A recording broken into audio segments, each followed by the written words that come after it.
En ces fêtes de fin d'année, je vous propose de passer un temps vraiment précieux, un temps de qualité avec votre enfant autour d'une activité toute simple, la cabane.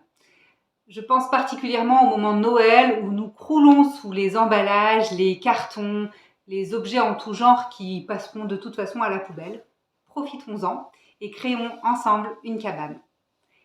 C'est super bon pour la motricité de votre enfant, c'est aussi très bon pour se repérer dans l'espace, apprendre à construire. Mais surtout, d'un point de vue parentalité, c'est très bon pour la négociation. En effet, cette cabane, ça pourrait être le territoire de l'enfant. Donc c'est comme un cadre dans le cadre. Là, c'est chez lui, c'est son espace avec ses règles, ses codes. Et vous acceptez pendant un temps donné de jouer selon ses règles.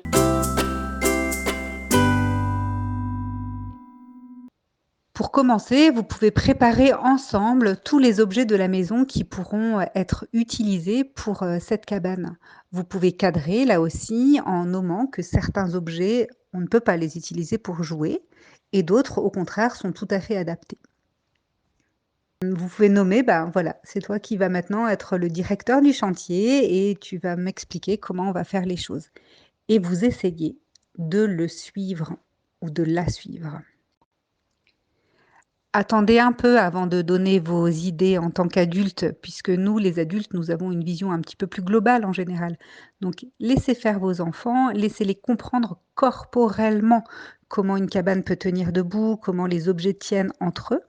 S'ils font ce que nous, on pourrait appeler des erreurs, c'est tout à fait bienvenu parce qu'ils comprendront dans leur corps, dans leur mouvement, comment les choses fonctionnent. Et puis, quand vous avez votre mot à dire, peut-être commencez par est-ce que je peux dire quelque chose là? Parce que cette phrase, elle permet vraiment d'entrer dans une co-création et c'est très bon que l'enfant puisse l'entendre. Quand vous avez terminé la cabane, vous pouvez aussi décider de combien de temps elle restera à cet endroit dans la maison. Ça aussi, c'est une négociation. Et enfin, je vous invite à mettre un petit peu de conscience à la fin du jeu en vous posant l'un et l'autre la question de qu'est-ce que tu as préféré dans ce moment qu'on a partagé ensemble? Et ensuite, vous pouvez vous aussi dire ce que vous avez préféré. Des moments comme celui-ci participent à la construction de l'enfant. Déjà parce qu'il y a une dimension de plaisir. Celle-ci est vraiment très importante. C'est comme un enveloppement supplémentaire. Donc c'est rassurant. Et enfin, ce qui va être important pour l'enfant, c'est que pendant quelques minutes, quelques heures, il aura pris un petit peu plus de pouvoir. Alors, il ne s'agit pas de prendre du pouvoir sur l'autre, mais qu'il puisse petit à petit comprendre qu'il a son propre pouvoir. Et bien souvent, en tant qu'enfant, il est soumis à un rythme, à des horaires, à des décisions, à un cadre, et ça n'est pas lui qui décide.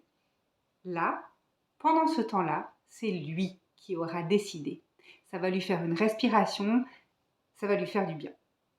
Et j'espère que ça vous fera du bien à vous aussi.